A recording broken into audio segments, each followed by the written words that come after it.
Okay guys, we got a 2004 Toyota Prius. We're going to take the catalytic converters out.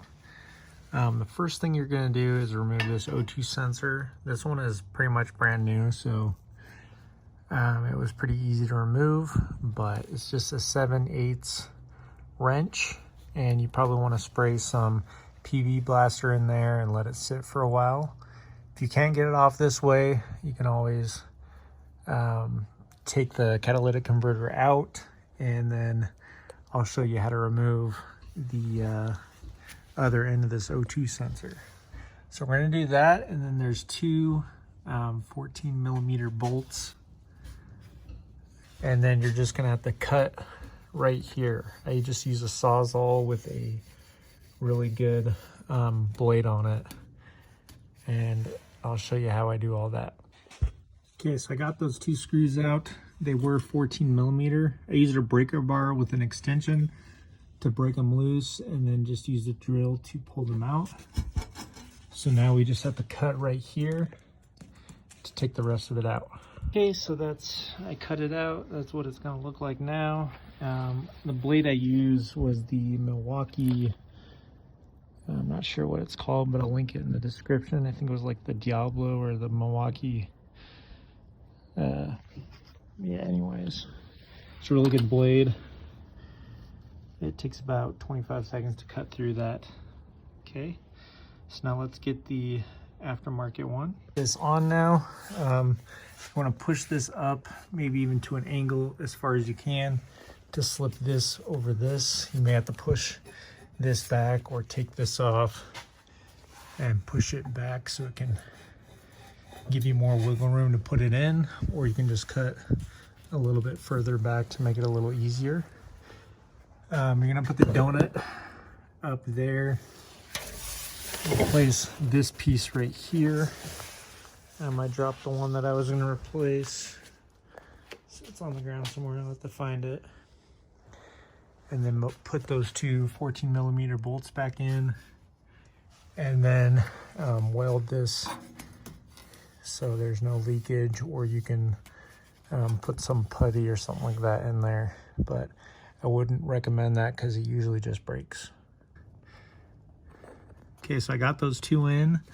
What I did is I put the screw on the end of this, held it through there on this side, and then I kind of looked on this side while I screwed it in with my other hand over here. And once you get one in, go to the other side, start getting that one in. Looks like that needs to be tightened a little bit, but yeah, that's how you do it. Okay, the last thing we need to do is put this back in.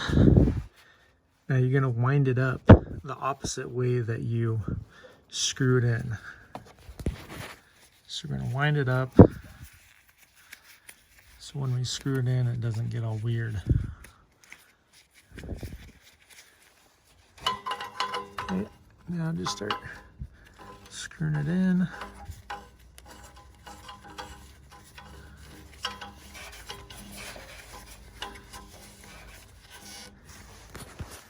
And then get the 7/8 wrench and just tighten it down. It doesn't have to be super tight, and you may want to put some anti-seize in there. But yeah, that's how you do it. Then again, this spot, you just want to fill that in with muffler repair or weld it. Welding is the best way to do it, just so it's not as loud. But yeah, that's how you do it. It's pretty easy. It takes me about 20 to 30 minutes to do it. Okay, so if you can't get the O2 sensor out and it's stuck on, this is what you're gonna do. This is the passenger side. Remove this panel right here, just pop it off. And remove this one right here. Maybe a 10mm bolt right there. Looks like that's already taken off. Just gonna pop that off.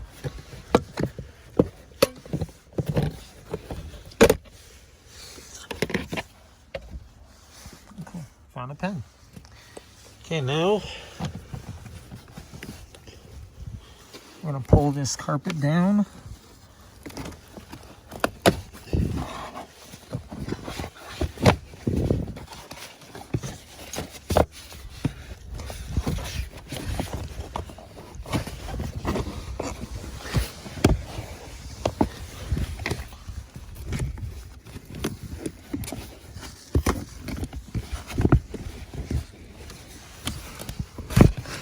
And right here is where the O2 sensor comes out.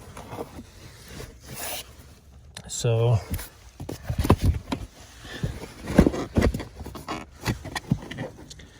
pop this piece off,